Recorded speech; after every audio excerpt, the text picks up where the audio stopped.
होता है कुछ लोगों की कुंडली में शादी का दोष होता है, नहीं हो पाती उनकी शादी। जैसे कि नीति की नहीं हो पा रही, कम से कम राजीव के साथ तो नहीं ही होने वाली, मान जाइए हमारी बात। क्योंकि कितनी बार आप अपना पोपट बनवाएंगी, हर बार राजीव से शादी करने ही वाली होती हैं कि कुछ हो जाता है। ऐसा कीजिए, ये सपना छोड़ दीजिए। नहीं, शादी का सपना मत छोड़िए, राजीव से शादी का सपना छोड़ दीजिए, तो कुछ पॉसिबिलिटी हो सकती है।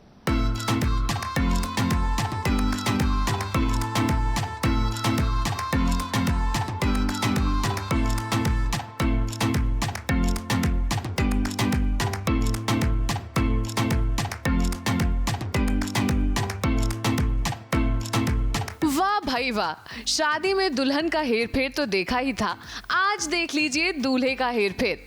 अब भाई शादी जिससे होनी है उसी से हो जाए बिना गड़बड़ के, तो ड्रामा कैसे होगा। परिणीति में दुल्हन की जगह हमारा दूल्हा ही बदल गया है। शादी के मंडप में दुल्हन बनकर नीति तो बैठी हैं, मगर राजीव उनको धोखा देकर भाग गए हैं। कहानी में ट्विस्ट ये है कि संजू मतलब राजीव नीति से शादी नहीं करना चाहते हैं और परी के मैनेजर को अपनी जगह बैठाकर खुद भाग गए हैं। ये तो अब नीति की किस्मत है, बट अदरवाइज नीति ने इस बार पूरा प्लान कर लिया है कि वो शादी करेगी, और कैसे ब्लैकमेल करके वो शादी कर रही है संजू से, तो उसे पूरा यकीन है कि हो ही जाएगी। बट उसे नहीं पता है कि पार्वती और संजू भी एक प्लान कर रहे हैं कुछ नीति के against, so she is unaware of it. तो वो बड़ी खुश है कि आज शादी हो रही है, पार्वती आई है, उसको टॉन्ट मारती है, उसको काफ़ी चीज़ें बोलती है। नहीं, वो मुझे पहले से बोल रहा था कि मैं पार्वती से अब प्यार नहीं करता हूँ, और तो मैंने कहा कि अगर प्रूफ करना चाहते हो तो you have to marry me, otherwise मुझे पता चल जाएगा that you are playing around.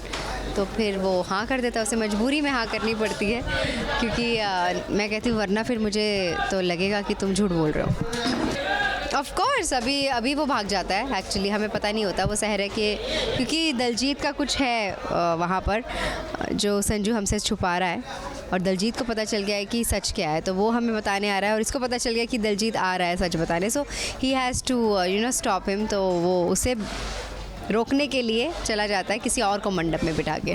दुल्हन का जोड़ा इस बार पिंक है, और बहुत ही मुझे तो सुंदर लगा, क्योंकि बहुत ही प्यारा सा मांग टीका छोटा सा, देन हमने ओपन हेयर रखे। एक्चुअली ये हमें पता नहीं था कि ये चुन्नी आने वाली है। बहुत दीदी ने सुंदर और मेहनत से बाल बनाए थे, ये पूरे फूल वूल उन्होंने लगाए हैं, तो बट सी अभी इसकी वजह से वो छुप गया। बट एनीवे अदरवाइज़ भी ये बहुत अच्छा लग रहा है। हमने ड्रेपिंग भी थोड़ी अलग तरीके से की है। मुझसे संजू सर ने बोला था कि मैं उनकी हेल्प करूं, और वो चाहते हैं कि जो नीति है उनके साथ वो शादी नहीं करना चाहते हैं, तो उसके लिए उन्होंने मुझे मंडप में बैठाया ताकि वो दलजीत के पास जाकर उसका पर्दाफाश कर सकें। इसके लिए और उनके बीच में थोड़ी अनबन भी है। इसकी वजह से जो संजू सर हैं उन्होंने ये प्लानिंग करी है कि मुझे मंडप में बैठाया है ताकि वो मंडप में ना बैठ सके और उनकी शादी ना हो, और नीति को उन्होंने धोखे में रखा है। लेकिन दलजीत जो है फ़ोन करता है नीति को बताने के लिए, जब वो शादी में बैठी होती हैं, कि उनके साथ धोखा हो रहा है, लेकिन वो जो है उनको नहीं पता चलता है। उसके लिए संजू सर मेरे पास आते हैं, वो बोलते हैं कि तुम्हें थोड़ी हेल्प करनी पड़ेगी, तो मैं उनकी हेल्प कर रहा हूँ। सीरियल में या तो घूंघट के अंदर दुल्हन बदलती है या फिर सहरे के पीछे दूल्हा, और इस सीरियल में तो पहले बहुत शादियां हो चुकी हैं। जिसकी शादी जिससे तय हुई है उसी से हो जाए तो काहे का ड्रामा।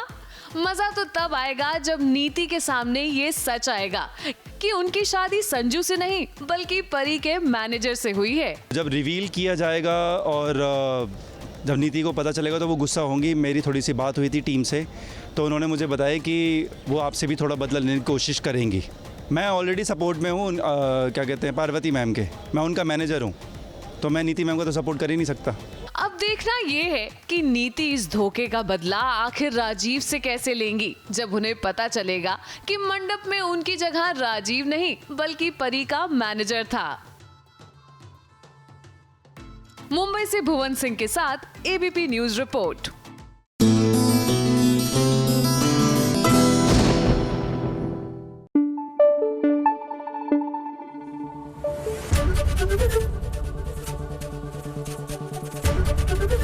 एबीपी न्यूज आपको रखे आगे।